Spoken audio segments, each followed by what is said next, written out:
Oke, kali ini kita akan coba explore salah satu plugins di QGIS, yaitu QESG. QESG ini merupakan salah satu plugin yang fungsinya untuk mensimulasikan jaringan pipa air limbah, ya, baik itu domestik ataupun dari industri. Nah,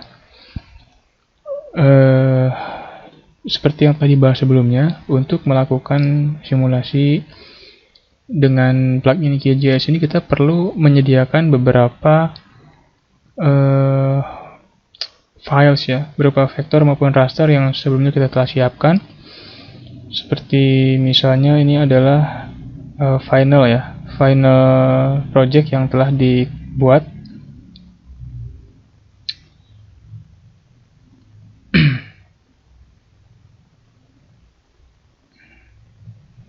Jadi nanti pada akhirnya akan terbentuk objek seperti ini.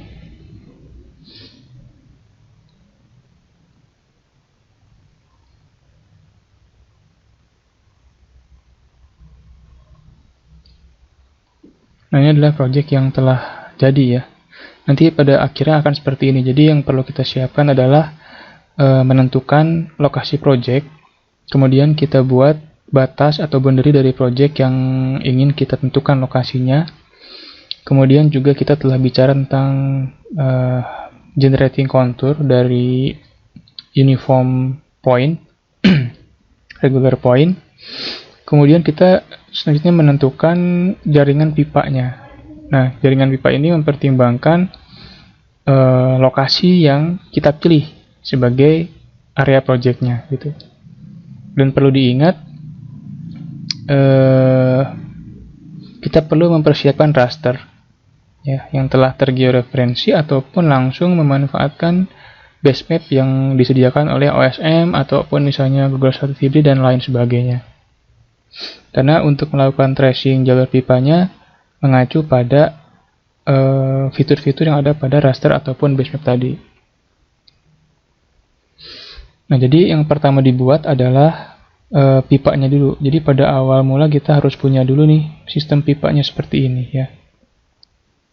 Nah, ini sudah jadi. Kalau kita running itu udah langsung keluar hasil hitungannya.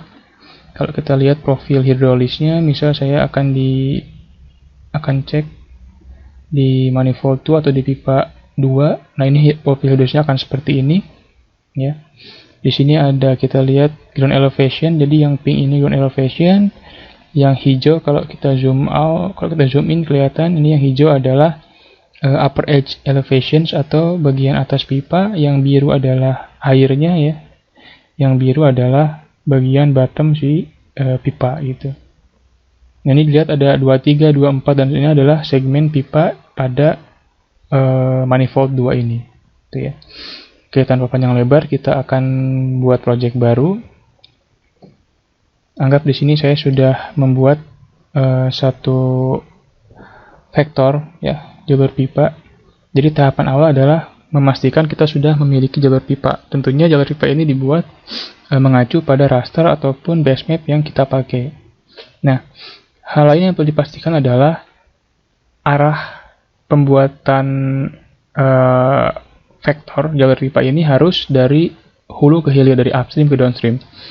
Jadi tadi kalau dilihat konturnya itu kan lebih ke sini, ya, ke arah sini makin rendah elevasinya, sehingga saya membuat arah raster itu, arah vektor itu, jalur pipanya dari atas sini terus, ya, jalur pertama sampai ujung sini pertama. Kemudian dari upstream sini ke downstream sini dan seterusnya, gitu, ya. Itu yang penting. Jadi jangan sampai kebalik, karena nanti saat diproses di QESG akan terjadi misinterpretasi, ya, dari hasil simulasi atau hasil perhitungannya. Nah, setelah kita memiliki vektor jalur pipa seperti ini, kita akan cek dulu pertama atributnya. Oh, ternyata masih kosong, ya, karena ini masih berupa jalur pipa yang belum kita tambah informasi apapun. Nah, kemudian di sini ada beberapa opsi, ya. Di QSG itu ada setting. Ini adalah untuk memasukkan parameter vektor yang akan kita proses.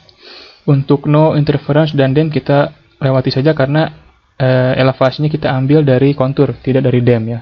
Walaupun bisa kita ambil dari DEM kalau memang digital elevation model yang kita peroleh itu akurasinya bisa sampai sekian meter, karena kan jarang ya kalau kita area kecil itu DEM-nya mencakup batas yang kita pakai gitu. Nah, nanti yang kita pilih adalah pipe. Ini saya vektornya namanya pipe ya. Kemudian kita misalnya setting di sini ada 1000 inhabitants di awal. Kemudian di forecast setelah beberapa tahun ke depan itu menanjak sampai 1300 inhabitants. Untuk yang lain silakan di skip aja, nggak usah dirubah dulu. Kita akan coba simulasi dengan default value-nya. Dan untuk pipes-nya kita bisa modifikasi sebetulnya, kita bisa tambah yang ukuran lebih kecil ataupun lebih besar. Di sini saya akan coba tambahkan beberapa nilai. Di sini misal saya akan setting 25 diameternya, meaningnya 0,013, kemudian 50, 0,013, kemudian saya buat 100, meaningnya 0,013, setelah habis 50, koefisien meaningnya 0,013. Nah, ini sebetulnya diameter ini menyesuaikan pada ketersediaan pipa di lapangan ya. Tuh. Untuk calculation option ini bisa di leave it default aja ya, kemudian kita okekan. Nah, ini artinya kita sudah men-setting project ya untuk melakukan perhitungan atau simulasi dengan QSG ini ya, dapat dilihat. Oke. Nah, atau kita bisa juga akses dari plugins. Di sini ada QSG. Nah, di sini jelas. Oh, yang pertama ini setting. Jadi kita harus setting dulu di awal tadi, pipa mana yang akan kita pakai. Yang kedua kita akan check fields. Nah, berarti yang ini ya.